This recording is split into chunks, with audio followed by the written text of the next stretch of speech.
Greetings. Happy Thursday. Welcome to the Steve Deace Show here live and on demand on Blaze TV, radio, and podcast with Todd Erzin and Aaron McIntyre. I'm Steve Deace. Brought to you by our friends over at Relief Factor. If you want to live a higher quality of life, maybe even a pain-free life, you might think that's impossible, and it might be. As we get older, these bodies give out, right? So, but maybe that's not yet the case for you. See if Relief Factor might be the answer you've been looking for. Now, no guarantees, but pretty good odds it might be. Over the years, over 1 million people have taken the 3-week quick start challenge from Relief Factor. About 70% saw such great results in 3 weeks or less. They stuck with the program and the product long term, and it costs just $20 to find out if this drug-free supplement is the answer to your chronic pain problems by confronting the inflammation in your joints, likely that is the cause of that chronic pain. So why don't you see if you don't see a difference in pain in just 3 weeks or less for just $20 at 800-4-RELIEF. That's 800-4-RELIEF. Feel better every day. Live better every day. 1-800-4-RELIEF or visit relieffactor.com. All right, coming up on today's show, Steve Hilton, formerly of Fox News, maybe prospective candidate for California governor, going to join us here at the bottom of the hour. He's got a new book out, Califailure. We'll talk to him about both of those things. Next hour, Theology Thursday, we'll continue our study of the book of Romans. We'll check in on Gen Z. But before we do all of that, let's get started, as always, with what happened while we were away. What happened while we were away, brought to you by Lock It Up Bad Guys. This is what happens when you let good cops be cops. And we're going to continue to let good cops be cops across this country. That is FBI Director Kash Patel, who announced the capture of an MS-13 top leader for the U.S. East Coast. Officials captured the 24-year-old suspect in Woodbridge, Virginia, just south of Washington, D.C. Authorities have yet to release the suspect's name, but they say he's one of the top 3 leaders of the MS-13 gang in the United States. Department of Homeland Security Secretary Kristi Noem visited the El Salvador prison, housing some of the violent deportees under Trump's invocation of the Alien Enemies Act. I also want everybody to know, if you come to our country illegally, this is one of the consequences you could face. First of all, do not come to our country illegally. You will be removed and you will be prosecuted. Federal appellate court declined to issue a stay on a lower court's orders in a suit challenging the Trump administration's authority to deport Venezuelan nationals via the aforementioned Alien Enemies Act. In a 2-1 decision Wednesday, a 3-judge panel sided with the plaintiffs in the suit, further attempting to block the Trump administration's ability to move forward with its deportation agenda. The case is expected to go to the Supreme Court. House Speaker Mike Johnson says his chamber has the authority to keep these out-of-control judges in line. We can eliminate an entire district court. We have power funding over the courts and all these other things. But desperate times call for desperate measures, and Congress is going to act. Learning Chinese today. Today's phrase is, then freaking act already. 那就赶紧行动吧. At the White House, it's sad commentary when this even needs to be said, but truth is truth nonetheless. They're fighting for a 2% issue. That's good. Let them keep doing it. No matter how many surgeries you have or chemicals you inject, if you're born with male DNA in every cell of your body, you can never become a woman. You're not going to be a woman. In the House of Representatives, NPR CEO Catherine Marr was confronted by Congressman Brandon Gill with the absolutely bat crap crazy things her publication has pushed. Your health advisor at NPR also stated in an interview that, quote, fear of fatness is more harmful than actual fat. Would you like to explain how fear of fatness is more harmful than actual fat? That's an editorial at NPR. I am not familiar with the editorial, and I don't believe that was published during my time here. It's called Diet Culture is Everywhere. Here's how to fight it. Do you think that that's an appropriate use of taxpayer dollars? I think any reporting on health is an appropriate use of taxpayer dollars, yes. And you think that editorializing that fat is not unhealthy is appropriate? I don't know what that article is, sir, and I'm not familiar with it, so I couldn't say. This is fake news. Do you think that basic accommodations like doorways or seat belts represent, quote, latent fat phobia? I don't have an opinion. It's also from NPR. Do you think civility is racist? No, sir. No. Your outlet ran an article entitled, quote, when civility is used as a cudgel against people of color. That was on All Things Considered. Would you like to explain? I'm not on the editorial side, sir. I'm not familiar with that story. You talk about how NPR is news. This is editorialization, and I'll read it. For many people of color in the United States, civility isn't so much social lubricant as it is a vehicle for containing them, preventing social mobility, and preserving the status quo. This is garbage. Yeah, I can't wait till Republicans defund NPR. By the way, Catherine Marr, NPR CEO, she's also on the board of directors of Signal, the encrypted messaging app you may have heard of. She was also just cast in Avengers Doomsday yesterday. Only one of those last two things is not true. And that's what happened while we were away. Thank you, Aaron. Oh, my gosh. How about point of order before we continue on? I need a ruling on this. Motion. If you have ever used the term social lubricant, you are to be immediately deported. Seconded? Aye. All in favor? I'm fine. All right. Automatic grounds for deportation. Using the term social lubricant. Automatic grounds. Aaron's Montage brought to you by our friends over at Trust and Will. You know, creating a trust and will is can be a slow and time-consuming process, leaving you less time for important tasks, unless, of course, you do it through Trust and Will, because they want to make it as easy as possible and time efficient. And if you do it with our landing page there at trustandwill.com/Deace, you'll get 10% off as well. All right, so we used Trust and Will when we had to update our estate stuff a couple of years ago. Amy absolutely raved about it because you're kind of thinking, hey, it's a big website. It's probably just got a, 2 or 3 templates, and you got to shoehorn your situation, figure it all out. She raved about how customizable it was, how easy it was as well. All right. So Trust and Will wants to make estate planning easy and affordable. Okay. So uncomplicate the process with Trust and Will. Protect what matters most in minutes at trustandwill.com/Deace and get 10% off plus free shipping. That's 10% off and free shipping at trustandwill.com/Deace. All right, let's go to Aaron, your montage, and a couple of points I'd like to make out of your montage today. Here's another point of order. If Donald Trump is to the right of your pastor on messaging, the guy that just endorsed Lindsey Graham for the U.S. Senate again this morning, okay?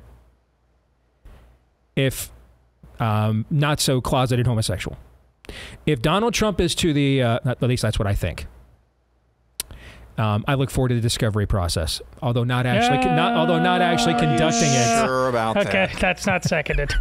That's not. I was going to pass that on to you, Urson. What is the opposite of seconded? I got to jump on next week's hold penalty. Yeah. You handle the discovery process, and Lindsey Graham suing me for claiming he's a closeted homosexual. Hey, we've found one good use for David French. He can do the discovery process on that. And he shall. And he shall. All right. All right. If your pastor is uncomfortable saying in your pulpit where you go to church what Donald Trump said yesterday about the most basic biological fact of human existence, never go back to that church. If Donald Trump is to the right of your pastor on messaging or any issue of existential import, never go back. You guys ask me all the time. Well, I get tons of emails, and I love you guys, and you give me like really detailed, situations in your church you're unsure about. But one side seems story till the other, or seems true until you hear the other side. The proverb says, right? I don't know the context of your individual ministries, and so it's really hard for me to sit here from on high and give some kind of, definable edict, except for things that are obviously heretical. If you're going to a church that denies the Trinity, leave, stuff like that. Okay. If the church tells you human nature is basically good, never go back. I mean, stuff that we have agreed on as a community of orthodoxy, small o, for 2,000 years, before there was even a country that was a gleam in the eye of the Creator called the United States of America. Fair. Beyond that, I don't know your individual church. Okay, but here's one I think I'm comfortable with. I'm comfortable with this standard. If Donald Trump is able to articulate a more prophetic witness of moral clarity to the culture than the church that you are attending in its current pastorate, don't ever go back. Don't ever go back. By the way, that's never supposed to be the case, just so you understand how this is really supposed to work. It's never supposed to be the case that the political system is ahead of the church on these things. Never. It's never supposed to be the case. I can also promise you it will not be a permanent standing. No political system, particularly this one,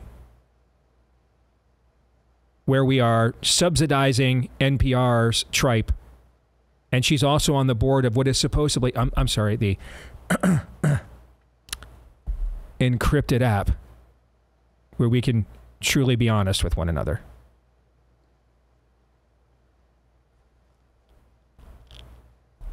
Okay? It's just not sustainable. It's just not sustainable for the political process to be ahead of the church on issues of moral clarity. That's not sustainable in a culture. We'll use it to our advantage in a given moment to push the orcs back from the gate. But understand, at best, that's a Helm's Deep. You didn't save Gondor with that. You bought yourself some time. We have to have the church. And at this point, these churches that want to be treated like corporations and commodities, give them what they want. They want to have boards of directors and not elders.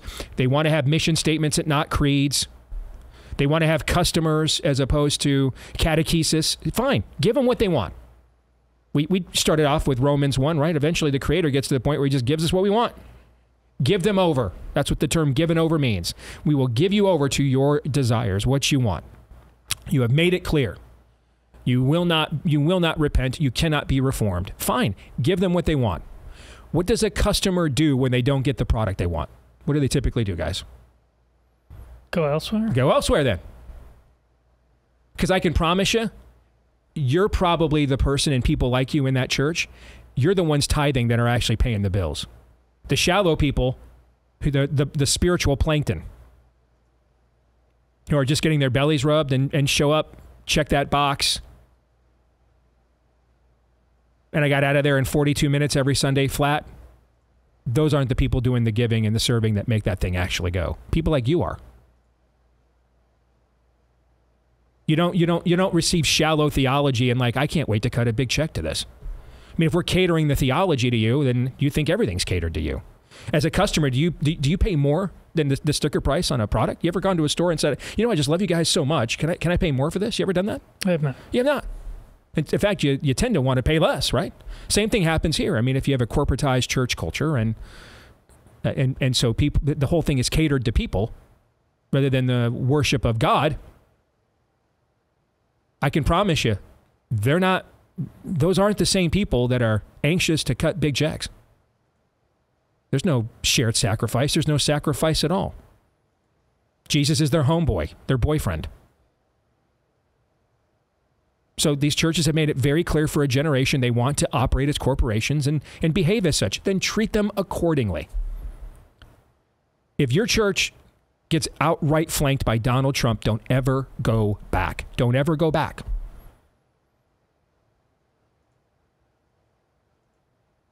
A guy with Paula White as his faith director who is selling indulgences for Easter.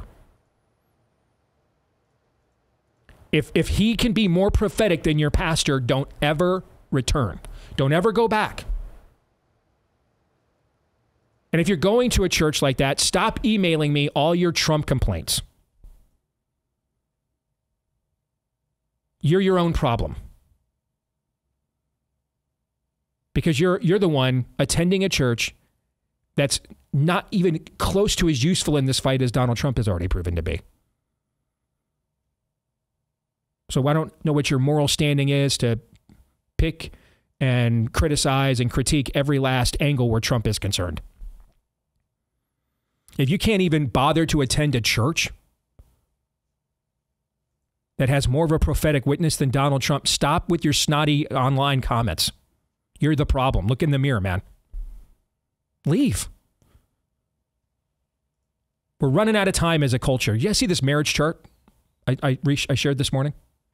What the marriage rate in America is since 1990? Next to nothing. I mean, it's death of a nation in one chart. We're out of time. We don't have time for you to. Don't like this program. We're out of time for accommodations, compromises. We're out of time.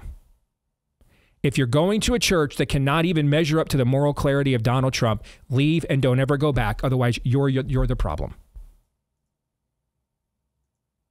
That ought to be a pretty simple standard. The way this is supposed to work is the churches make the politicians uncomfortable by how based they are, because of what they're actually based in and whom they're actually based upon.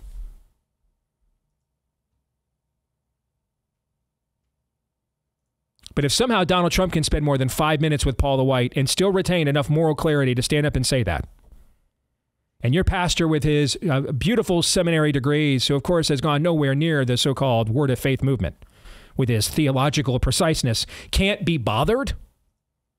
Can't be bothered. I'll take Trump and the Paula White vice over your pastor any day of the week, without any hesitation. It should be a very simple thing. If what you heard from Donald Trump in that clip in Aaron's montage, you cannot envision your pastor saying that. And not like with, regret. Not almost like apologetic. Guys, that was a good thing we overturned Roe v. Wade, but, there's people around here that have a different thought. Nope.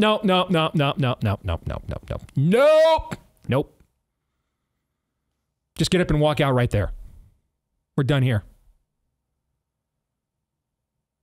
They want to run like a business. They want to behave like a corporation. Treat them accordingly.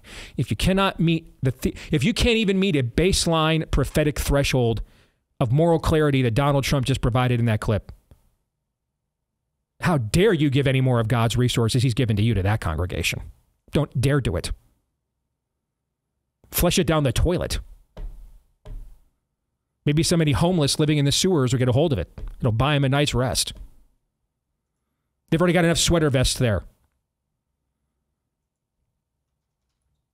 They're already getting the lawn mowed because the campus there on Tuesday at 1 o'clock is completely empty and just a parking lot with weeds waiting to be mowed up. They got all that covered.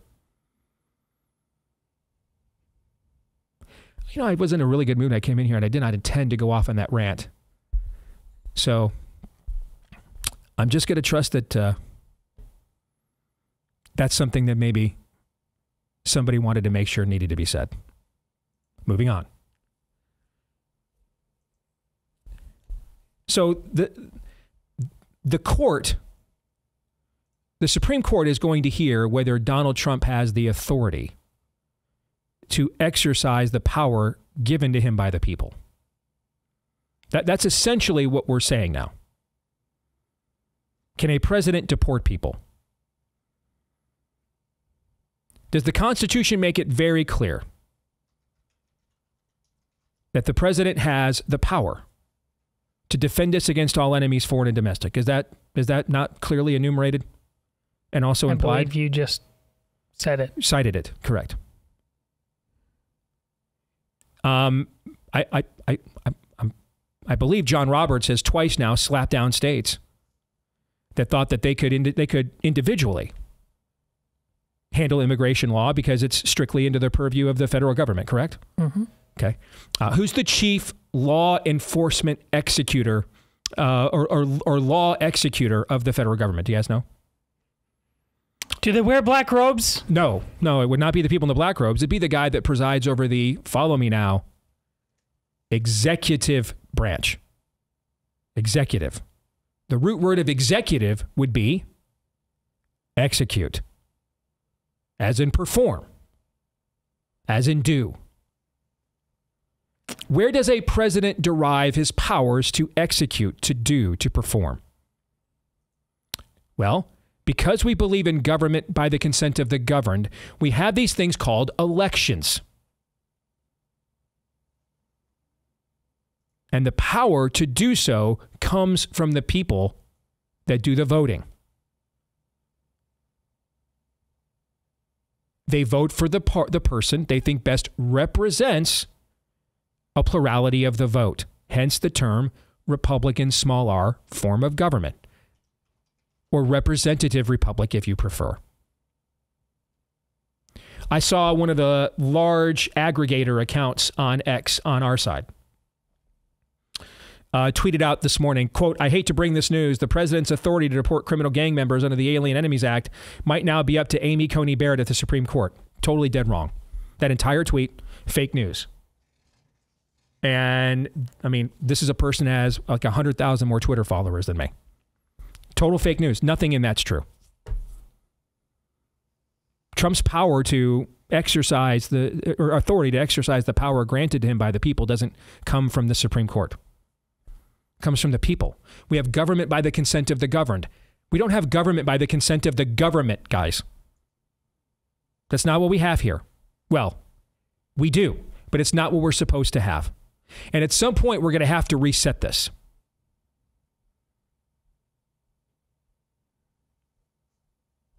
I saw some polling numbers from Scott Rasmussen this morning.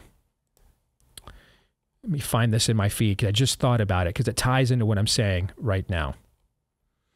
So I wrote in my piece at The Blaze this week about Trump's going to have to confront the courts, that you have to pick a galvanizing issue. And we talked about this on Monday's show, right? The kind of issue where people are more angry about that than they are deferential to the courts. The kind of thing where the outrage over that issue will get them to overcome their previous cowardice to an institution that wasn't worthy of their deference, right?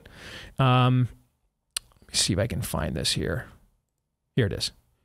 Scott Rasmussen's strong support for wartime. And look at I love the way he framed the question. Perfect, exact framing. Strong support for wartime presidential powers on immigration. Plus 17. Plus 17, people for or against.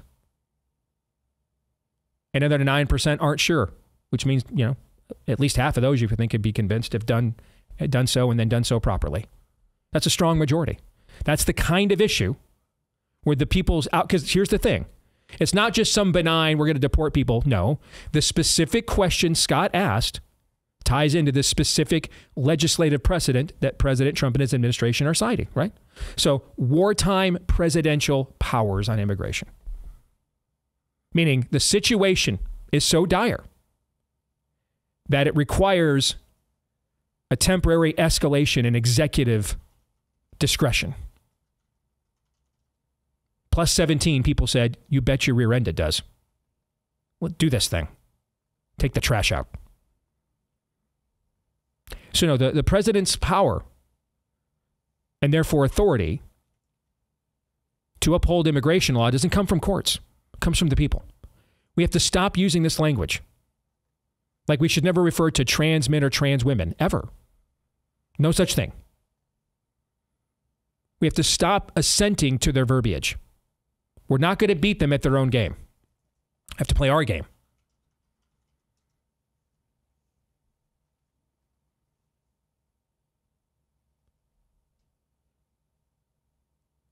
So what should Trump do? I'll keep saying it. Exactly what he is doing. Don't hold a press conference. Don't issue an emancipation proclamation to say, hey, I'm coming out against Dred Scott. Don't do any of that. No 1 a.m. or 2 a.m. post at Truth Social. Tomorrow morning, I'll be defying Judge Banana Republic's fake order. Don't do any of that. Just do exactly what the American, like they let them have all the memorandums and en banc and all the orders and let them let San Ballot and Tobiah sit down there on the ground while you're up high building the wall and let them sit down there and pontificate, hold court. Let them sit there with the circular self-pleasuring squad all day long, kvetching, lamenting. Okay, but you're doing a very important work. You cannot come down and just keep doing what the people gave you the power to do. And then ultimately they get to exercise the choice. If they want the unelected judge's interpretation of what the Constitution says and means, then they can vote for the people running for office that share it. And if they don't, if they instead, like yours, then they can vote for the people that you support, except for hopefully Lindsey Graham. That's the way this is supposed to work. That's the way it was meant to work. That's what government by the consent of the governed means. Every branch has the power to interpret and execute the Constitution to some varying degree. Not just one. And we've gone from, when I started my career, I railed against letting the judiciary have the final word. Now we're giving them the only word. Well, we're just sit around now I mean, at this point, remember, just add a scene to I'm Just a Bill on Capitol Hill. Just add a scene. And then we give the bill to the courts. They tell us, can it still be legal still? Just do that. Just skip the whole thing. Add a little thing at the end. The courts have to like sit there like the Inspector 12 in the underwear commercials when we were kids. Approved. So we know. No, we're not doing that. Well, we are doing that. We have to stop doing that now. Mike Johnson up there talking about desperate times call for desperate measures, like Stephen A. Smith claiming he was going to punch LeBron James yesterday. Good Lord.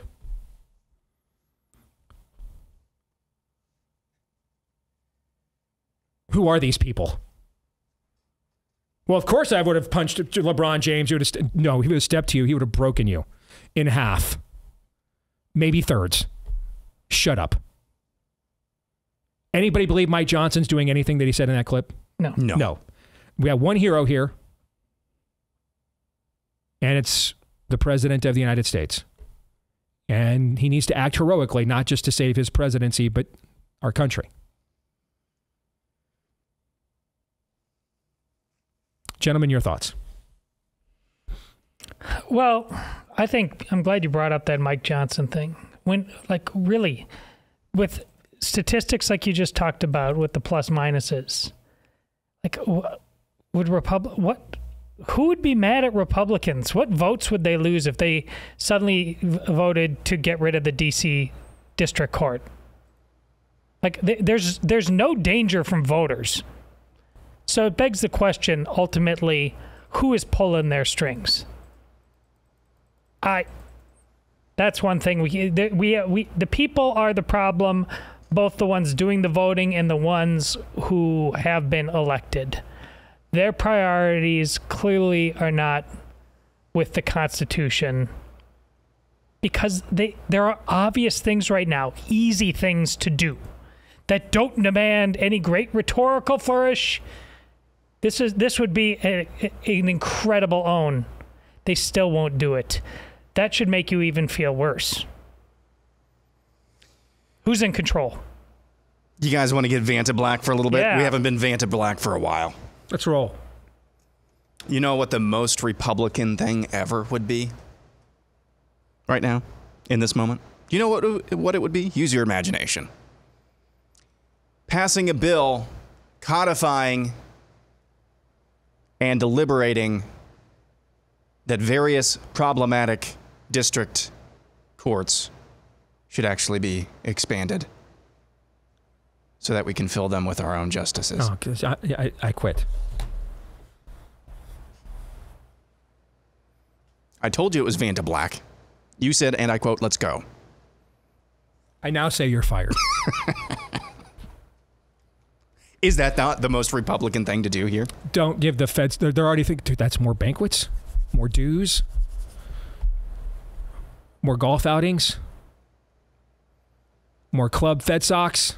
Oh, yeah. Don't even speak that stuff into the existence, man.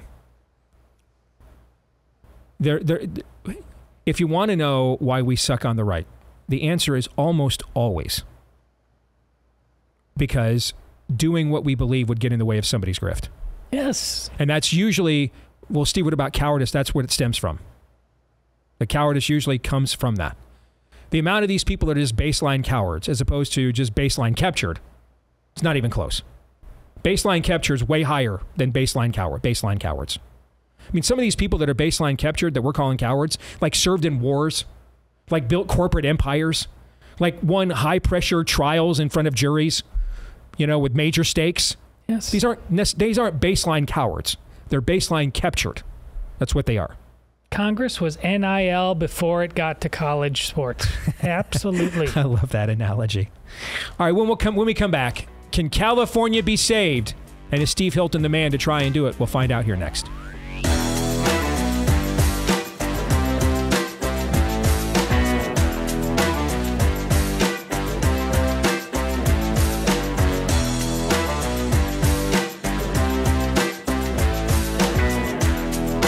Well, we are still seeing gold hit all-time highs as investors are still anticipating some disruption, some uncertainty. Even Trump is saying, hey, bear with me for a little bit as the tariff wars are ongoing, stubborn inflation more. So in volatile markets like right now, don't sit on the sidelines with your head in the sand. Take control, safeguard your savings. That's why so many Americans today are turning to companies like BIRCH Gold Group. They've helped tens of thousands convert an existing IRA or 401k into an IRA in physical gold. Is it time for you to hedge against inflation and economic instability with gold? To learn how you can do exactly that with a tax-sheltered account, text Steve to 989-898. Text Steve to 989-898. They'll send you a free, no-obligation information kit. Again, text my name, Steve, to the number 989-898. With an A-plus rating with the Better Business Bureau, countless 5-star reviews, you can trust BIRCH Gold to help you protect your savings. It took decades to get into the mess we're in. We're not going to undo it in just a few months, all right? So make sure you're protected. Text Steve to 989-898 today. Well, he did some fantastic work, particularly during COVID on Fox News. He's now out with a new book, Califailure, Reversing the Ruin of America's Worst-Run State. We welcome Steve Hilton here to the Steve Deace Show on The Blaze. Steve, it's good to meet you and a pleasure to have you with us, brother. How are you? I'm really, really well and so happy to be with you. I've been looking forward to this for a long time. It's great to see you. It's good to see you, too. I will tell you, I lived in California as a kid. Visited it many times, loved the state. I've been back a couple of times in recent years for various ministry or promotional things, and I have to tell you, I just cannot believe how downhill it has gone. My oldest daughter is a theater gal, and we always pay our kids to go on a senior trip anywhere they want to go. She wanted to visit Hollywood after she graduated. Went out there with one of her girlfriends, and she's like texting me, I just saw a homeless guy literally take a crap on the street.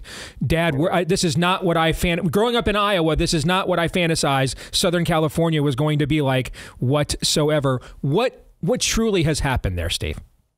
So this is the story I wanted to tell in Califailure, because I've been living there. When we moved from England in 2012, I became an American 2021. I'm a proud American and a proud Californian. And it just breaks my heart to see what they're doing. And I wanted to not just explain it, but really use that as a warning to the rest of the country, because it's very easy to see how this could happen anywhere, because you got to understand the process here, which is that they built up their power. The Democrats built up to the point where they have complete control of all the levers of government.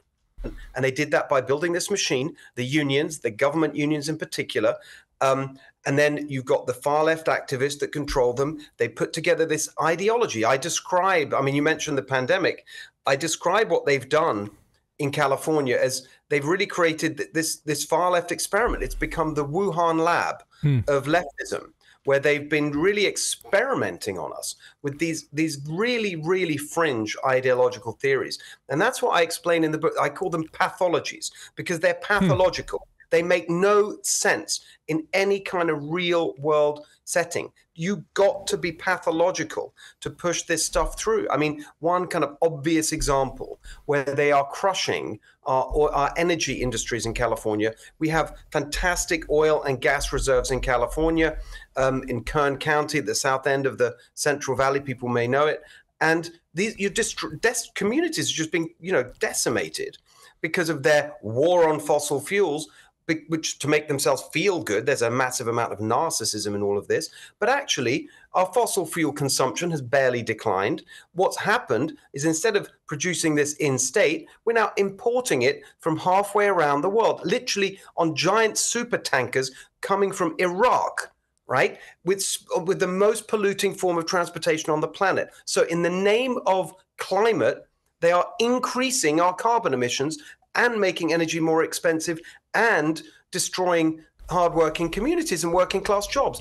That's insane. That's pathological. And so much of what's happening in California, as you do, there's things you mentioned, the homelessness, the crime, the retail theft, toothpaste being locked up at Walgreens closing down. That's all very visible. But what I wanted to tell the story of in this book is there's a whole bunch of stuff that's not visible. It's not so much on the news. The war on small business, the disaster in the public schools. Everything is failing in California. It's a failure on every front. That's why I called the book Califailure. Mm-hmm. Yeah, we were back there for the Rose Bowl because we're originally from Michigan, so our family's big Michigan fans. So we were just back there for the Rose Bowl about a year and a half ago and stayed at a very nice Marriott. And I mean, the attendant at the front desk told us flat out, don't go out walking around after dark. Right. In an area that if you just kind of looked at it, you wouldn't necessarily think that's necessarily the case, right? Just flat out just told us, don't go out walking around here after dark. So Elon Musk said basically what happened to California more than anything is what prompted him to get directly politically engaged in the last election.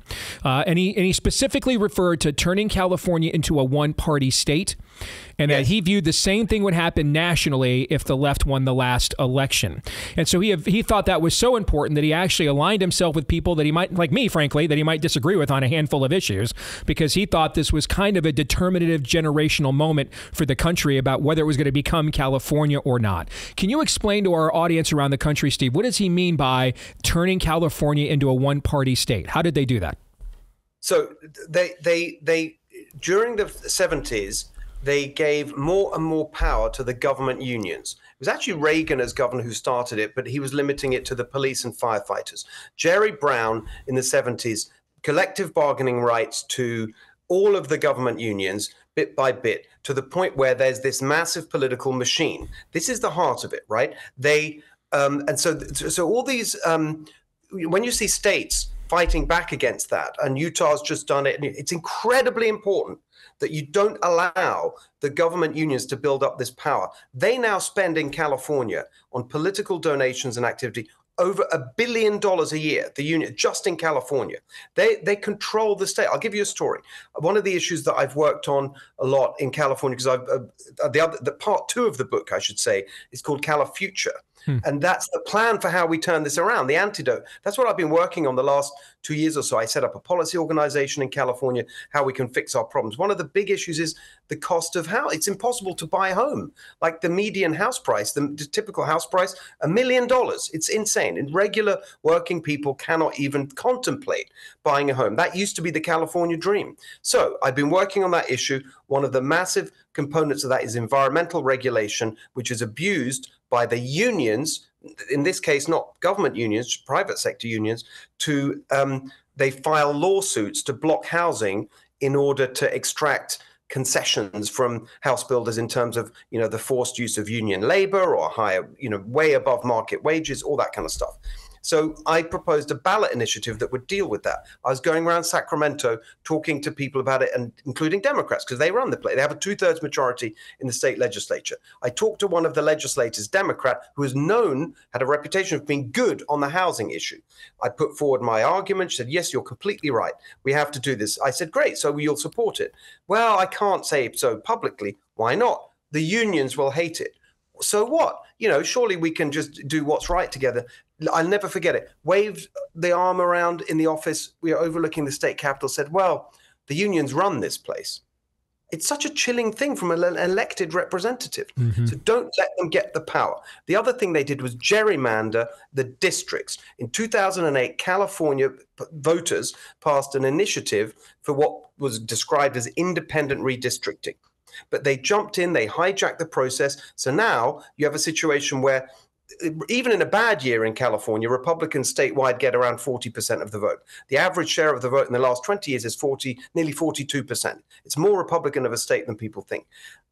Republicans don't have 40% representation in the legislature. It's not 35, it's not 30, it's not 20, it's 20% because of the gerrymandered districts. They took control of the process. So this is it's the machine that has taken over, and that's how you get the one-party rule. No opposition, no need to involve Republicans. They passed a proposition to reduce the proportion of votes needed to pass a budget from 2/3 to just a simple majority. All these specific things to increase their power so they could ram through this ideological extremism. Younger people are probably shocked when they hear me say this, but prior to the amnesty of '86, California voted Republican 7 of the 10 previous presidential elections.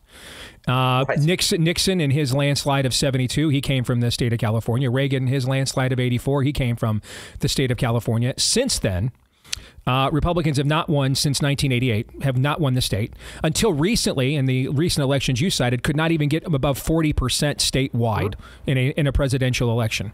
And a lot of that is attributed to the amnesty of all these illegals in California to vote Democrat. Well, in this last election, we saw Trump hit an all-time high of Hispanic turnout, win Hispanic men overall. If you look at the congressional districts where Republicans had the greatest growth since the last cycle, they're all semi-urban areas in blue states that are heavily Hispanic populated or ran a Hispanic candidate. Okay, so we have a generational changeover now where another generation of Hispanics are more natively American than maybe their parents were. Do you think demographically there is a possibility there of those kinds of inroads being emulated in California we've seen nationally? Yes. 100%. That is the positive Califuture I'm talking about. And I believe very strongly that we can win and turn California red. That's what I'm focused on. If you look at the data in the last election with Trump at the top of the ticket, not even particularly campaigning in California for obvious reasons, 10 counties flipped from blue to red just now in November, including Fresno County, big county in the Central Valley, fifth biggest city in California.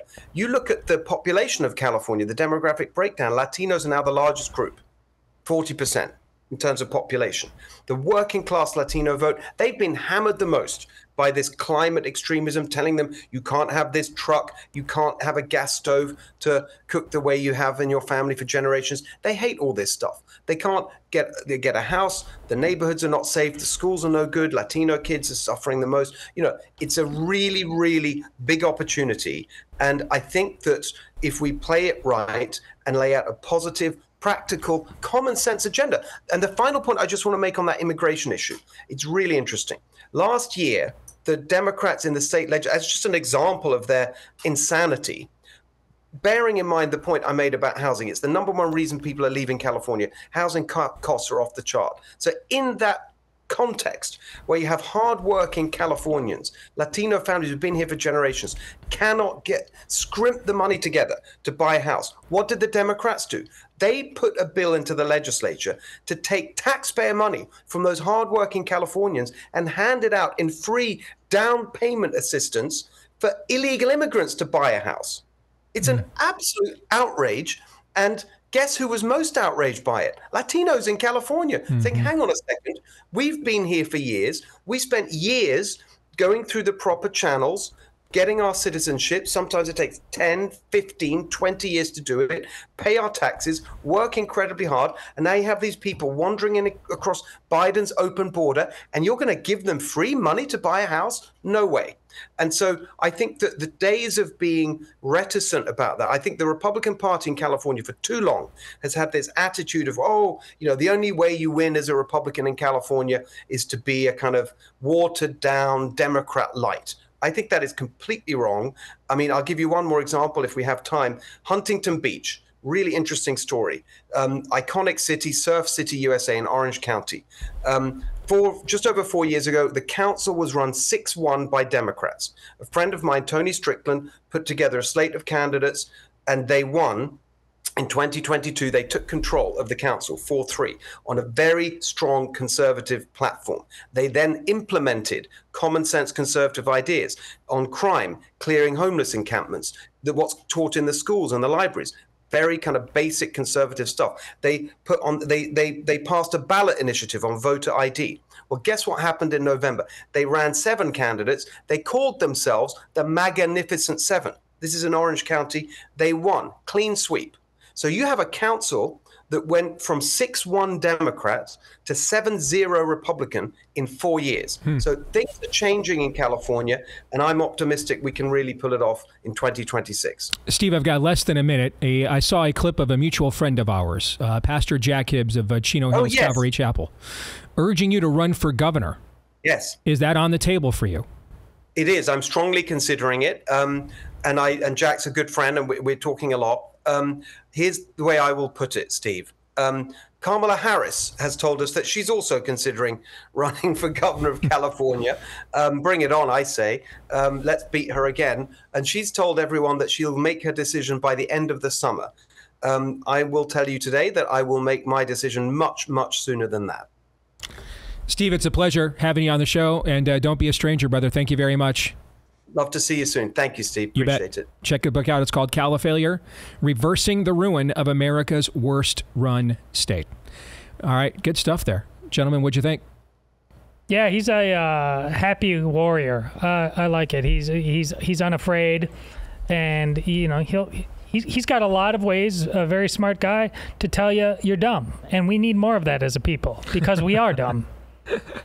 Aaron, what do you think? Yeah, there is something, I think, fundamentally American. There's the strategy conversations we have about fleeing blue states and trying to coalesce around already red states. I think there's a time and place for that, but I do think that there is fundamentally something uniquely American about eternal optimism. That even in the midst of darkness, even in the midst of terrible situations, finding ways of saying the one chance, as Dr. Strange put it in Infinity War, the one scenario, or more scenarios in this case, in the more practical sense, of figuring out ways to turn bad situations around. And I really appreciate that, and appreciate his willingness to speak about these, and his optimism that things that we maybe thought and just kind of tossed out the window for so long, that California could be red again, it may be closer to the realm of possibility than we thought. Real quick, I cited some data to Steve earlier. Let me share a little bit of it with the audience. Ocasio-Cortez, New York 14, Democrats lost 12 points from the last election in New York 14. New York 15, Torres, Democrats lost 9 points from the last election. New Jersey 8, Menendez, Democrats lost 11 points from the last election. Texas 34, Gonzales, Democrats lost that district and lost 11 points from the last election. Trump ended up winning it. Texas 16, Escobar, Democrats lost 10 points in that election. Florida 28, Jimenez, Democrats lost 10 points in that district since the last election. California 22, Valadeo, that flipped from Biden to Trump. So that was a 10-point swing in that election. Illinois 4, Garcia, Democrats lost 9 points since the last election. California 35, Torres, Democrats lost 9 points since the last election. Do you see a trend line here? I do. Now, you know me. I mean, listen. Well, Steve, 2 years ago, you told us all to move. But I'm a data guy, okay? That data is hard to ignore. I mean, essentially, Donald Trump was more competitive in New York State than Joe Biden was, or I'm sorry, Kamala Harris was in Florida in the last election. And that's almost all. That's not from a higher percentage of the white vote. That almost all came from gains from Hispanics. So, hey, if the data tells me I need to reconsider my opinion, I'll reconsider it. That data is hard to ignore. I'll at least give California one more last college try. What do you think? Sure. And then after that... It's always darkest before the dawn. Yeah, after that, if that doesn't work, eject.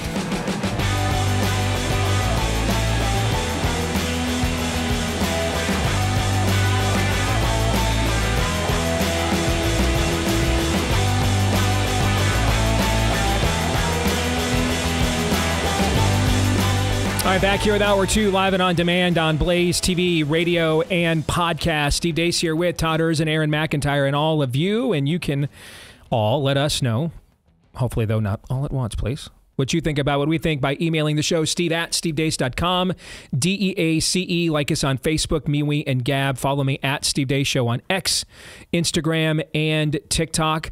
Please also, if you love the podcast version of the show, leave us a 5-star review, whichever platform you podcast from, and also hit subscribe, or if you're on iTunes, follow. That way, every time we do a new episode, it shows up in your podcast feed automatically every single time. This part of the show brought to you by our friends over at Fast Growing Trees. Did you know they've got the largest online nursery in the U.S. with thousands of different plants and over 2 million happy customers? They've got all the plant needs your yard needs. Okay, from fruit trees to privacy trees, flowering trees, shrubs, and so much more. Whatever you're interested in, they have you covered. Now, I know what you're thinking. Sometimes you can have too many options, but whenever Amy and I have gone there, we have. I mean, it's so easy to navigate. Even we can figure it out. All right, so it doesn't overwhelm you, make you feel like I couldn't choose. It's great to have options, and they make it as easy as possible for you to find what it is that you want, and then it's delivered conveniently right to your door. So if to go down in the nursery, if you don't have a pickup truck like me, you got maybe take the seats down in the back seat, then all the dirt and everything's back there. You got to clean up afterwards. You don't have to do any of that. They'll ship it right to your front yard. So big yard, small yard, maybe no yard. Over 6,000 plants they've got to fill any space. All right. And they give you support from their trained plant experts as well, who are on call to help you plan your landscape. So this spring, they've got the best deals for your yard, up to half off on select plants and other deals. And if you're one of our listeners, followers, viewers, you get 15% off your first purchase when you use the code DACE at checkout. That's an additional 15% off. They're already low prices and savings. When you go to fastgrowingtrees.com, code DACE. Fastgrowingtrees.com. Use the promo code DACE at fastgrowingtrees.com. All right, bottom of the hour, we're going to check out what is trending with Gen Z. But we continue with Theology Thursday. And I think this week, gentlemen, we are going to discuss verses 5 through 8 of Romans 8 as one block. And we'll see how far we get with the conversation. And if I could give a header, some portions of Scripture, when they're segmented out, sectioned out, there'll be like a header sometimes that modern theologians put in there to indicate a transition, a topic, or something's about to be addressed or summarized of note. If I could put a header in the section of Scripture we're about to discuss, we're not going to. Paul is going to quantify for us. And remember, that's much of what Paul is doing in his epistles. He is quantifying in the real time, real sense now, the themes and teachings and doctrines that Christ instilled in the Gospels, right? So when we get to Romans 13, that's a quantifying of what render unto Caesar that which is Caesar's, render unto God that which is God's. What does that mean? That's what Romans 13 will quantify, okay? There's one of the most famous portions of Scripture. And if you're my age or older, you remember there wasn't a sporting event in America where someone didn't hold up a sign in the stands that had which Scripture verse on it? John 3:16, right? It was everywhere, ubiquitous, as Aaron likes to say, okay? What's John 3:16? For God so loved the world that he gave his only begotten Son, that whomsoever will believe in him will not perish but have eternal life. And then we used to close our show with John 3:17, for God did not send his Son into the world to condemn the world, but so that through him the world may be saved, right? Well, that's part of a broader conversation that Christ is having with a member of the Sanhedrin. That was the ecclesiastical group that essentially on day-to-day basis governed the Jewish people. It had two parties, the Sadducees and the Pharisees. The Sadducees would be more akin to our Democrats today. They no longer were interested in eternal matters. They denied the resurrection. They were kind of your social justice warriors. The Pharisees were considered by the people mostly to be the good guys. They still believed in a resurrection and a judgment. They were still waiting for Messiah. They still believed, even maybe too meticulously, in morality and displays thereof. And that's also, by the way, why most of the time in the Gospels, Christ is seen arguing mostly with Pharisees. Because the Pharisees were the ones questioning or trying to confirm his claims. The Sadducees had even largely given up on any form of a Christ-like figure. And it's a Sadducee named Caiaphas who says at the end at Christ's trial, better for one man to die than for the whole nation to perish. Actually, no, he prophesied that before Christ's trial, now that I think about it. So in this conversation with a man from the Sanhedrin who belonged to the party of the Pharisees, the man's name is Nicodemus. And Nicodemus comes, John 3 begins with Nicodemus coming, he's curious. We know from the Scriptures intimate this, and then church history and tradition quantifies it further, that there were members of the Pharisees that actually were Christians, became Christians. Joseph of Arimathea was a member of the Pharisees. He gives up his tomb, which was a great expense, to be the burial tomb of Christ, for example. Another one of them, Nicodemus. And he comes to Christ, he is intellectually curious. And he's spiritually open, but he's not even sure yet what he's open to. And so this is John's Gospel, chapter 3. They have this conversation where in John 3:16, one of the most famous verses in all of the Bible, Jesus says this to John, or says this to Nicodemus. And in this conversation, Christ says, a man must be born again to enter into the kingdom of heaven. So a lot of times this is associated in our culture today with a particular sect of Protestants or evangelicals called born-again Christians. And that's predominantly on the basis of their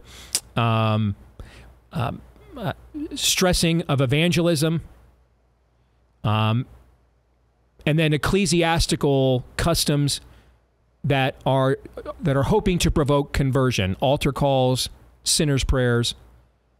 Okay.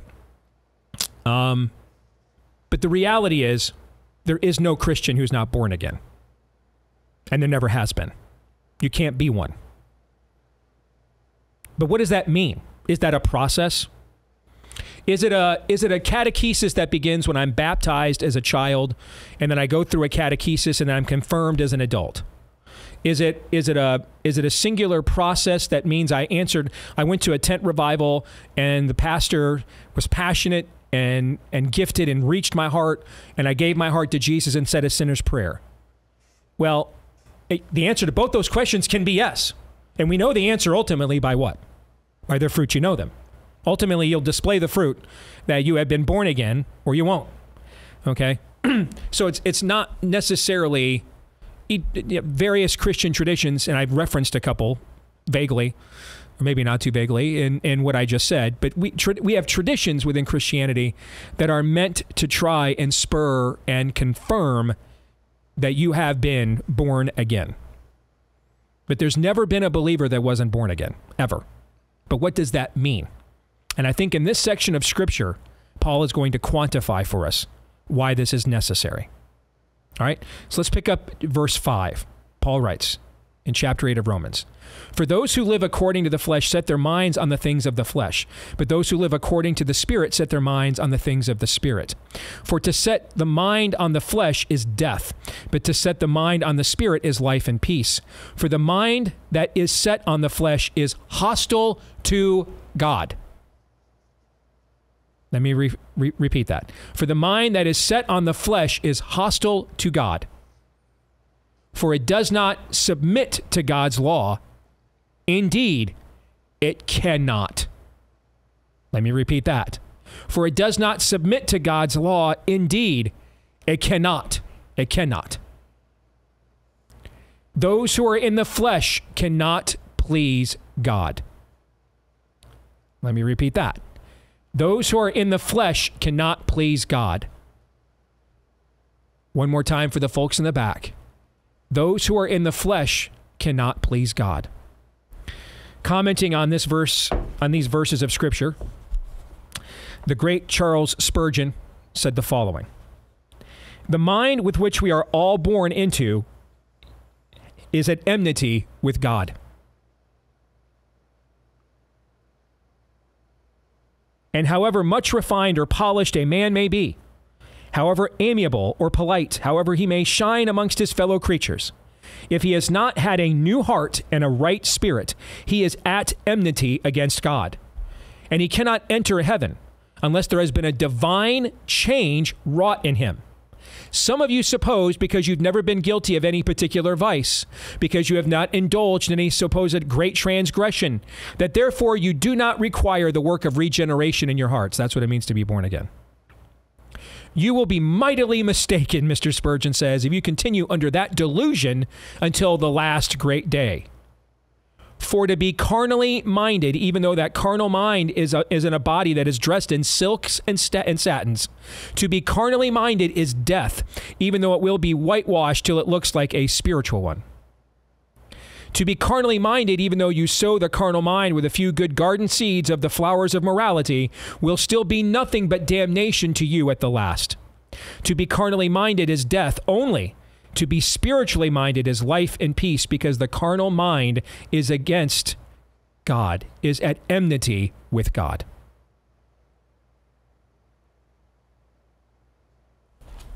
You've heard me say this before. I don't care how adorable your kids and grandkids are, and I promise you my granddaughter is more adorable than yours. Amy and I were out in Pella at Anna and Stephen's pad on Saturday, getting some autumn time in while Stephen and Anna went out on a date night. Okay? And because, of course, she was born adorable, 99% of the time, Autumn tiptoed between the raindrops and could do no wrong. In fact, I might be underestimating it. Might be 99.4, 99.5. Might be underselling truly how awesome she was. But a couple of times over the 4 to 5 hours that we were over there Saturday, Grandma or Grandpa had to say the word no to Autumn. Now, it about broke us to do that. But we still had to do our jobs, right? We had to do our jobs, okay? And what Autumn was doing wasn't good, or it had the potential to not be good, so we had to say no just a couple times.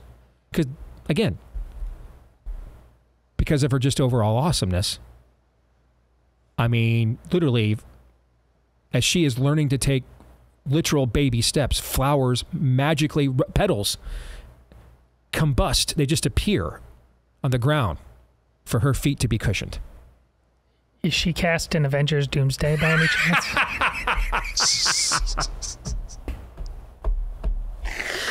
Oh, that's very well played. That's going to be the meme of 25, isn't it?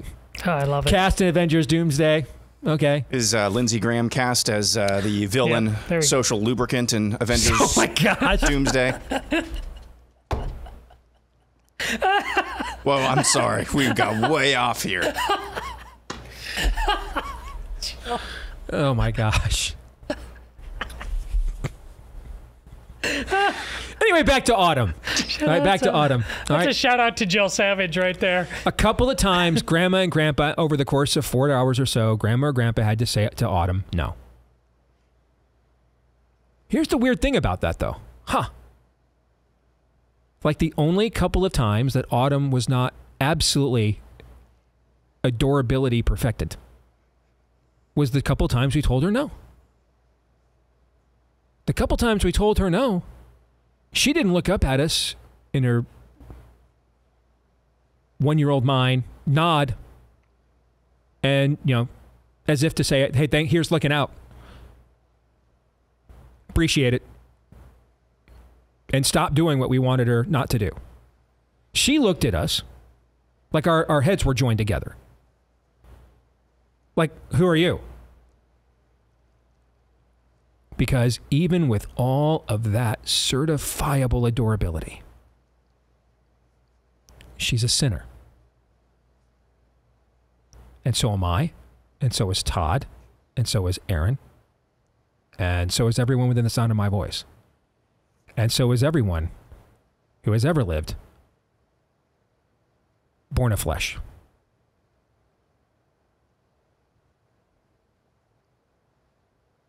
This is the human condition. We want to disobey God. We want to do it. We yearn to do it. We talked in earlier chapters, Paul noted the law, finding out what God thought was wrong, made him want to do it more. The original sin, the curse, is rebellion. Yes, we want to rebel. We want to do it. We want to. And so in that state, we cannot live up to God's standard. We don't even want to. We don't even want to. And so this is why you have to be born again. Now, is that a particular process? No. There's no sinner's prayer in the Bible. The late D. James Kennedy used to say the one thing you won't find anywhere in the New Testament is an evangelism plan. There's no sinner's prayer in the Bible. On the other hand, the Bible does say whoever calls on the name of the Lord shall be saved. So you saying a sinner's prayer, was that you calling on the name of the Lord to save you? Might have been. Might not have been. How would we know? By the fruit we would know. Have there been changes in your life that you have undergone, are undergoing, and hope to undergo in the future that indicate that that was real? That's how we would know. That's how you would know, most importantly. So it can be a process, it can be a meticulous process, it can be a sudden process. Notice Jesus in John 3 doesn't give Nicodemus a specific process for being born again. Right? There's a specific birthing process for being born the first time, right? There's a conception, there's a pregnancy, there's a gestation, there's labor, there's delivery. I mean, everybody undergoes the same process to be born the first time, right? Okay. But there is no, in fact, at one point Nicodemus says, what does that look like? I hop back in my mother's womb and go through the entire thing all over again. That's not what it means. So it can be a process. Because there is a process of this for all of us. What precisely that process is for you, because that's the relationship your Creator wants with you. I cannot answer that universally for everybody, and nobody can. But it has to be a process at some point. And there needs to be indications you've undergone it by the changes of in your life. And I don't just mean moral behavior. I mean what you see, what you seek, your desires. I mentioned a name a minute ago, Dean James Kennedy. When I was in college, I used to come home late at night from too much drinking or too much Taco Bell after drinking. Flip channels, I can't fall asleep, flip channels. And I'd end up usually watching some football follies, on ESPN at 2 a.m. And every now and then I'd stumble upon this guy wearing these like priestly, well, actually it looked like, I couldn't tell if he was dressed for a commencement or a liturgy, okay? And he had very stout shoulders and spoke. It was like if William F. Buckley was a Protestant minister. The scripture, and he carried out his words. I mean, I used to just sit there and laugh at this guy. I'm half-baked. I thought, this guy's a total clown. Had no idea what his name was. Years later, I get saved. I get converted. And suddenly, my desires change. I'm like looking for different content than I used to look for. And I find this guy named D. James Kennedy. And he's doing like all this great worldview stuff. But I'm just like reading his stuff, watching stuff his Core Ridge Ministries has produced. I've not seen who he is yet. One day I see who it is. And I'm like, holy snap. This is the dude I used to mock years ago. And now I cannot get enough. Okay? I can't get enough of this now. What in the world has happened? That's an example of what we mean. I was the Jack Black character in High Fidelity. I was the friend, college friend, the snob. I knew all the best bands early on. And if you got to a band before I did, I just acted like they didn't exist.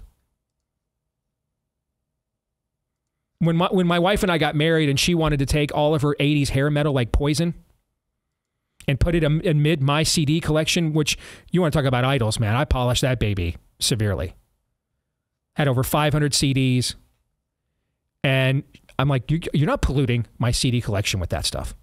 We're not doing that. Like, she had to have like a separate shelf. Couldn't have it in my collection. I was that guy. I get converted. One day I wake up and I just have this conviction, like, why do I have most of this music? It's pretty self-loathing. Doesn't really do anything. There's no point to it. I was like, you know what? Yeah, right. So I took it to the CD store and sold it and used that to buy like a bunch of baby toys for Anna. Amy comes downstairs later that morning. It's a Saturday, so she slept in. She notices something is gone. What happened? Dude, where are your CDs? Oh, I just took them back and sold them. She looked at me like, who are you and what have you done with my husband? I just didn't care anymore, man. Didn't make it just didn't matter. Didn't really need that. Just my desires change in a dime. Now I've got other desires I wish would change, and haven't changed quite to the pace yet I wish I had. But they will, because he who has begun a good work and you is faithful to complete it until it's completed. But these are examples of what this looks like.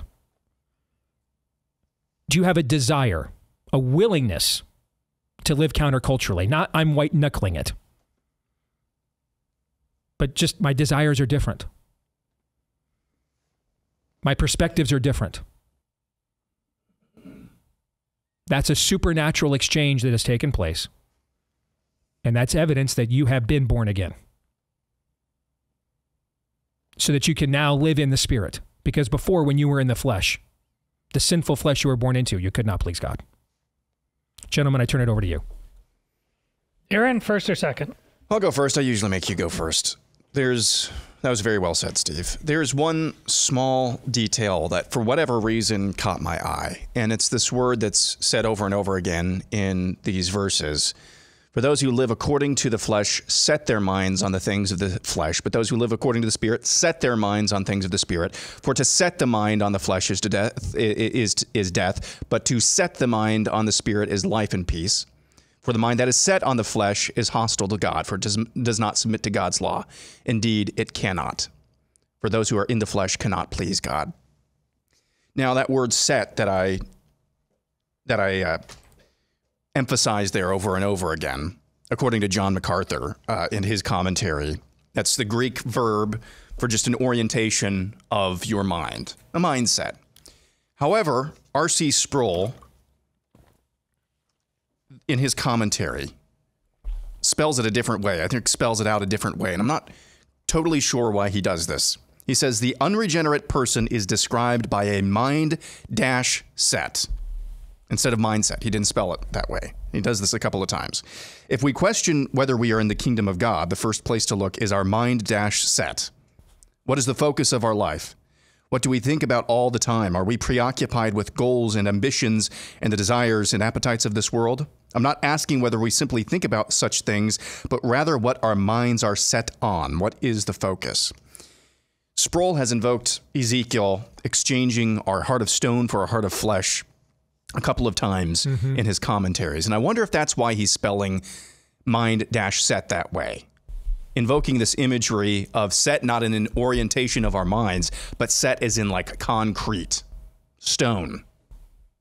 The unregenerate person has a heart of stone. They are set where they are, set on the things opposed to God. They are opposed to God. I think that's what he's trying to get at here. He doesn't spell that out explicitly, but that was one tiny detail that caught my eye and my mind. Sproul continues, we do not know where we are going to be a year from now or 10 years from now.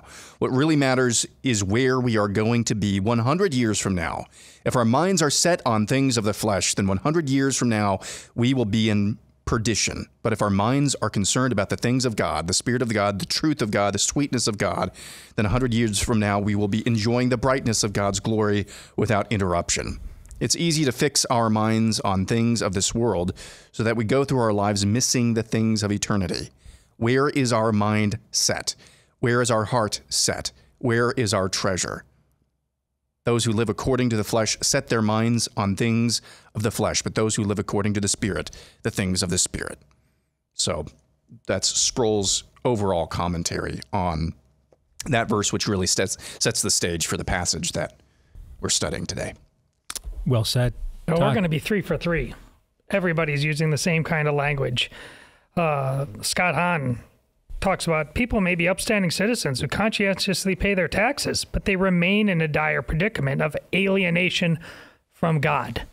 What is that alienation? It can come in all kinds of forms. Last week I mentioned, hey, I prophesied in your name. I cast out demons.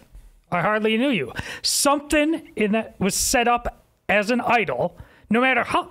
It doesn't mean that person didn't believe in God on some level, but something was higher. This is what when I say all the time, there's all kinds of believers out there, but when it comes down to how much time, talent, treasure, that emotional bandwidth they give to God versus that other, it's clear that they have an idol.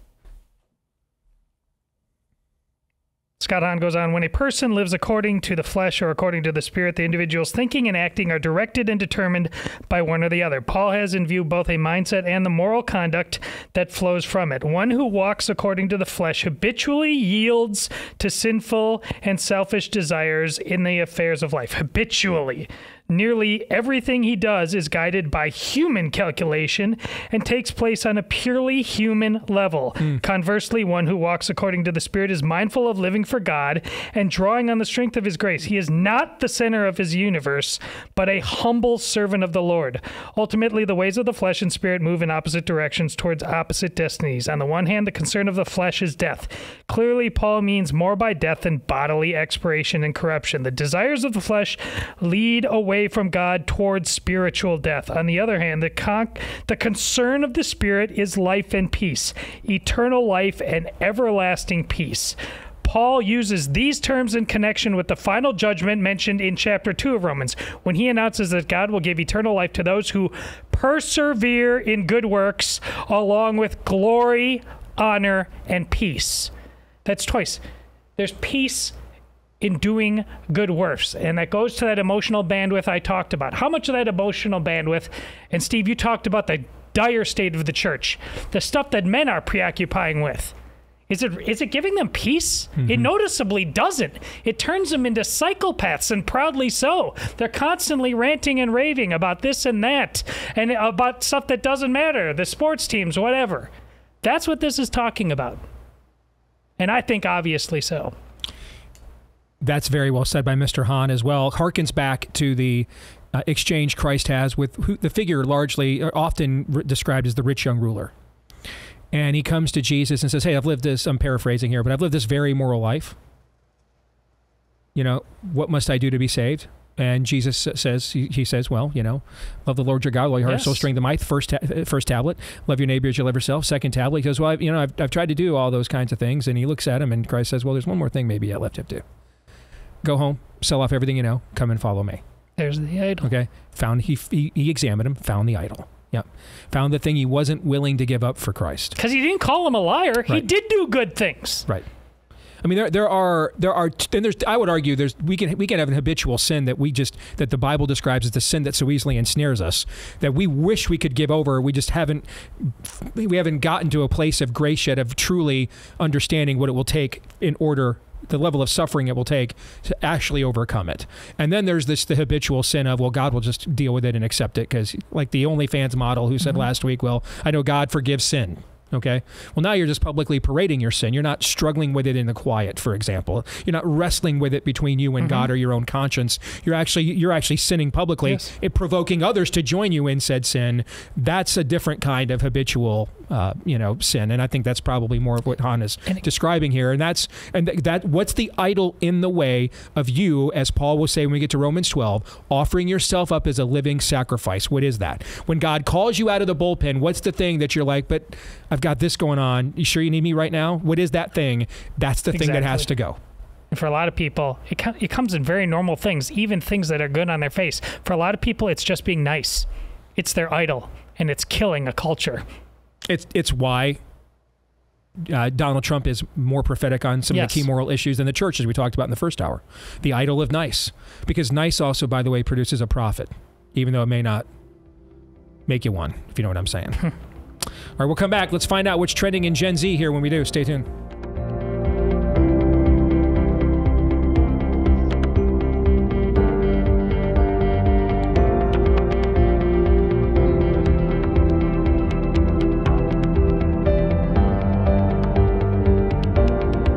Hey, I've got a question for you. What's the unhealthiest meal you've eaten lately? All right, don't answer that. I mean, listen, we got crazy schedules. That makes eating 5 servings of fruits and veggies almost impossible. We're human.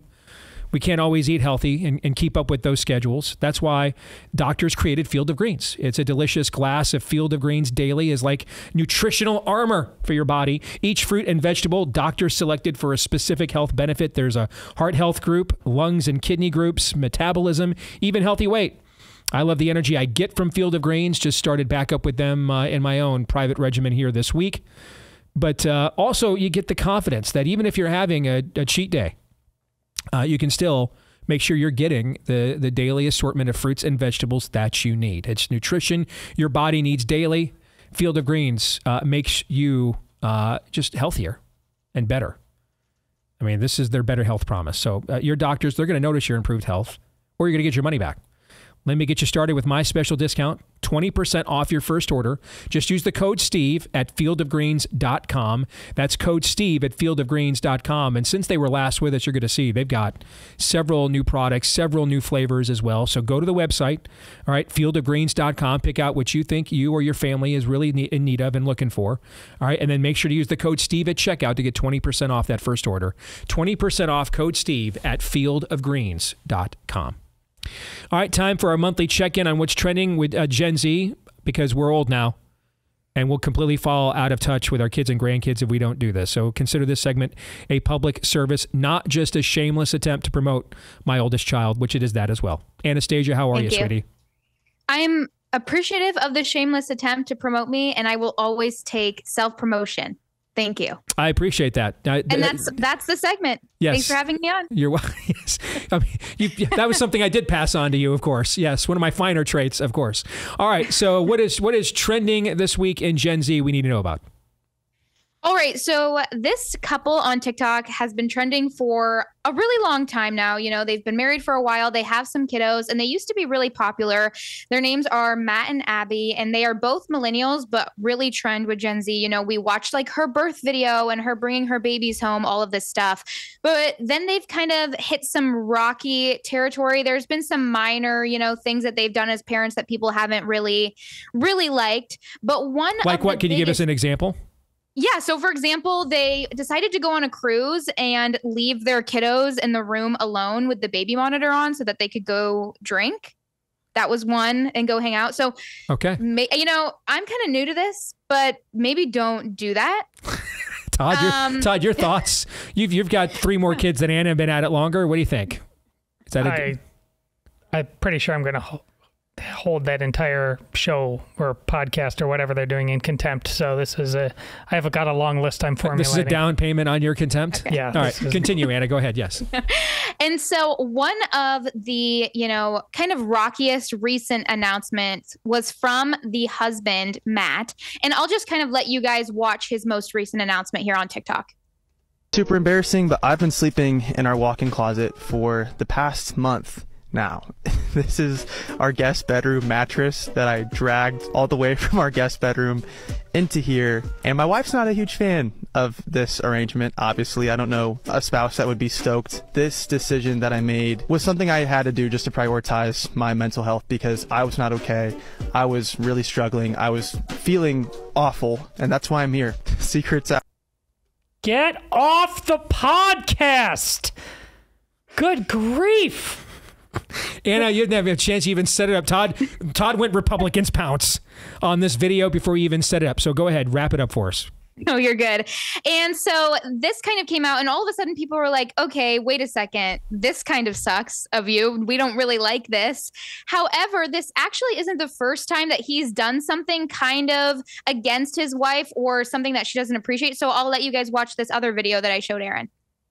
We've decided as a family that we are not celebrating Father's Day this year. Father's Day, it's always in June, and it's like always around. Last year was June 18th, which is Matt's birthday, so yes. He had Father's Day and his birthday on the same day. And so sad. I will say I did kind of combine the holidays. You did combine the two of them. It's okay, though. I mean, you were pregnant, you were uncomfortable, you were We close. just gotten back from our baby moon that day. I got you a cake from DQ. I guess we had just gotten home. And had our family over and grilled. Well, I grilled, but I know a lot of dads grill on their birthday. Yeah. But yeah, we had Father's Day. And I grew your child. You did grow my child. All day, every day. But like Father's Day and my birthday were the same exact day. Yeah, and it kind of was a bummer. I'm going to be honest with you, I failed you. Hey, I'm so sorry. But you know what? This year, we're boycotting Father's Day for the month of June and celebrating it 3 months after my birthday. So, yes. However, though, Matt and Abby have 5.3 million followers on TikTok. Yeah. So they are a heavy influence on people my age, young married couples, and young married couples with kiddos. You know what? I'm going to give it to you guys for this one. I need to say this, and then I'm going to turn it over. Okay. If you're a boomer in this audience, do me a favor. Come forward. Just come forward. All of you, please. Yep, you too. Come forward. Okay. I'm going to say this once. Okay. And I really mean it. I have sinned against you. I'm sorry. I couldn't be any sorrier.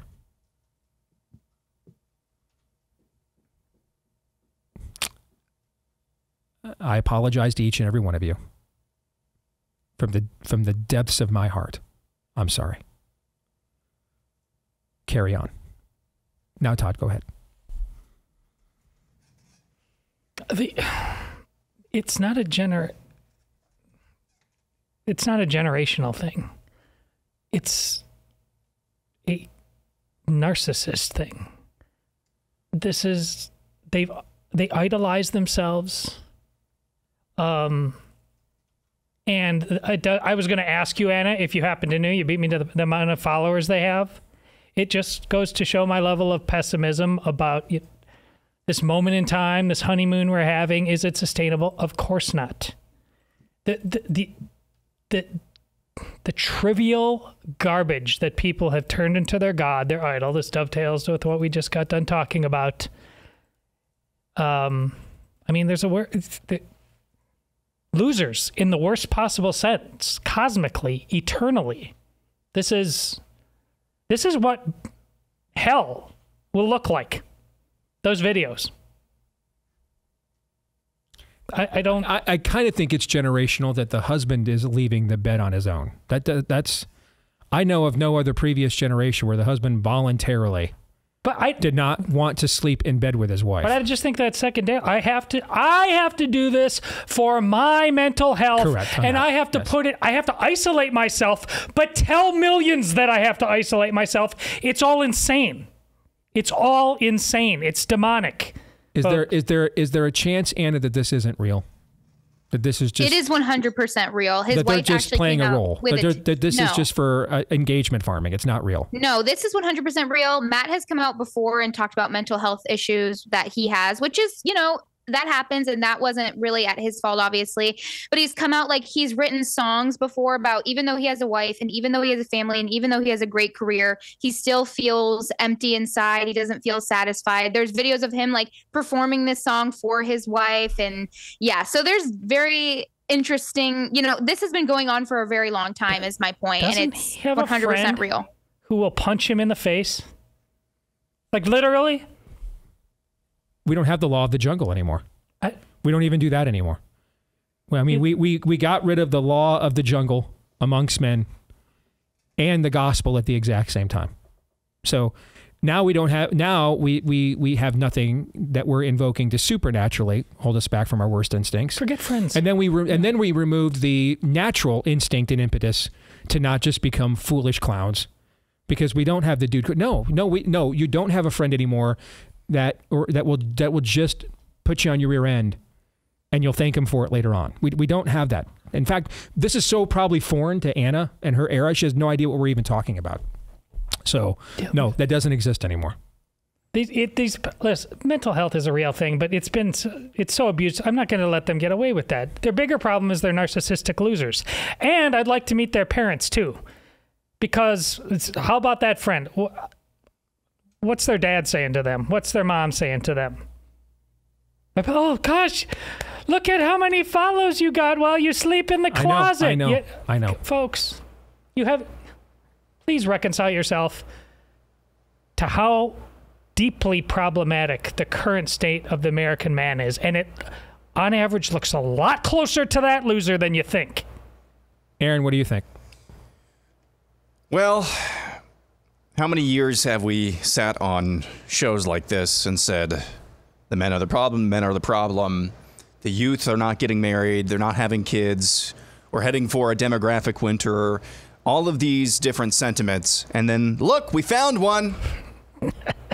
You suck! No, that's basically the message here. So I want to make sure that I'm not cutting any slack at all to the modus operandi that seems to be going on here, that is very much going on here. But what you're witnessing here, whether or not these people got married and had kids, or whether they stayed separate and that guy was living in his parents' basement or his mom's basement, like so many others in his generation are. This is an example how, at the end of the day, I just saw it today, South Korea will cut you a check for like $14,000 if you get married. And that program has been a wild failure. There are deeper issues here. Yeah. It was always deeper issues. Regardless of whether they had gotten married and started having kids, or whether they stayed on their own separate paths, and he's living in his parents' basement and she's climbing the corporate ladder, they are both walking in the flesh. That's what we just got done talking about. Yes. Giant idols. Great point. Enormous. So they have a mindset, a mind-set that is in stone opposed to God. Until that changes, until they are given a heart of flesh, I don't care how many different technocratic ways we try to create family creation, it's always going to end up with the just unmitigated narcissism that you just saw there. Merely the act of getting married, merely the act of having children, that in and of itself, good things, blessings from God, yes. Is that the fundamental transformation that needs to take place in this country and others like it in the West? No. Proof positive, we just saw. I mean, that'll preach right there. I mean, I can't add much to that. We've got 5 more minutes to fill. Well, I have a question for That'll Anna. be a sermon right there. Anna, what do you think from your generation? What explains that many viewers? I mean, I think Are they a lot hate of watching? them I think a lot of them come from the fact that they have been doing this a really long time. I mean, they like put out their wedding video. They've put out like them going to the hospital with their baby. So I think a lot of those followers come from just an emotional attachment that people have with them and kind of watching them go through life. Like that's kind of the main thing that people really enjoy that are my age on TikTok is watching people go through life, you know, watching people do their life, you know, vlogging and daily vlogging on all that stuff. But then I think what happened is, you know, like you get to a certain point where the superficial things you were sharing with people aren't enough because people want more from you because they want that emotional attachment. They're filling that void with watching you. And so I think that now it's become an overshare. Like they overshare too much of what's going on in their personal lives. They're oversharing what is going on too much, like in their heads and in their hearts and in their beds. And so now it's become just too much. And now that they've kind of unveiled this curtain, people are like, oh, whoa, okay, wow, this is crazy. You know, a lot of like, it's like when you get in an argument with your spouse, it's like if other people were to hear that, sometimes it might be like, wow, that's a lot, but it's with you and your spouse and you have that freedom and privacy to work it out. Well, I understand why the people on the show are constantly getting more addicted. It gets more over the top. But the viewers, did you say it's mostly emptiness, that they're so unsatisfied with their own life? Is that one of the primary reasons why they're watching this? Yes. And like I said, I think that vlogging and just like sharing about your life is like the number one thing people look for. You know, there's even videos of people eating just so that you can eat with them. If that, you know, so there's a lot of that kind of stuff, just filling that emotional void that you might be missing in your life. So, I mean, obviously, you know, I'm in a family that takes mental health seriously. My wife's a therapist, for goodness sakes. But in this case, I happen to buy into his laments about his own mental health. Because because of a man, if you think the solution to your problems is to voluntarily not sleep with your wife, you are clearly very disturbed and many things are wrong. Okay? If your instinct is the one thing I need to get out of my life right now to clear things up is to not share a bed with my wife, I'm inclined to think there's something seriously mentally wrong if that's the thing or you're a homosexual. One of those two. Now okay? There's another one. I see your point if he doesn't roll tape. He's rolling tape about it. There's something else going. It's just me all the time. Yeah, it was really good production value too. God, loser. I mean, he put a lot of time into that little video. He has the time because he's not sleeping with his wife. So. Indeed. That's the kind of thing, by the way, man, again, this is where the law of the jungle, the dude code, even pagan empires had a dude code, a law of the jungle. To hear a woman speak of you as a man in the tone of voice that Anastasia just used would have just been shameful in previous eras of manhood. Now you're on TikTok sleeping in a closet. And I used to say on the show, we're not going to go down to Attila the Hun. We're not going down to Ivan the Terrible, Genghis Khan. We're going down to, I'm just so stressed out right now. I can't share a bed with my wife. I got to sleep in a closet. We're going down to that. This segment's going to kill me. Thanks, Anna. And we have essentially re-engineered much of society to placate men like that. I'm sorry, boys who can shave like that. This is why, honestly, those grass to come up with the optimism about the next generation, they might not be woke, but we're still in a whole lot of trouble because there's a lot of this nonsense going on. All right, Anastasia, thank you, sweetie. Stick around. We're going to have you in the overtime for 3 non-political questions, okay? You guys have any Thank you. Any final thoughts before you check out of here? I think you're checked out. Hate, loathing. I think you're done. Oh, my goodness. I think we have broken top. 150 years ago, 200 years ago in this country, there were a lot more people who are a lot more poor. And this country spiritually was a lot more healthy. Yep. Mm-hmm. We have access to so much wealth that we can afford this level of just abject sinfulness and narcissism. Mm-hmm. I'm not saying that poverty is a good thing. Don't confuse that. But I'm just saying when there's so much abundance and access to wealth, some of the worst instincts are unleashed. Are you saying we're way too comfortable, Aaron? Oh, no, never. That'll do it for today's show. Back at it again tomorrow, noon to 2 Eastern, right after Glenn back right here on Blaze TV. Until then, Romans 8:28.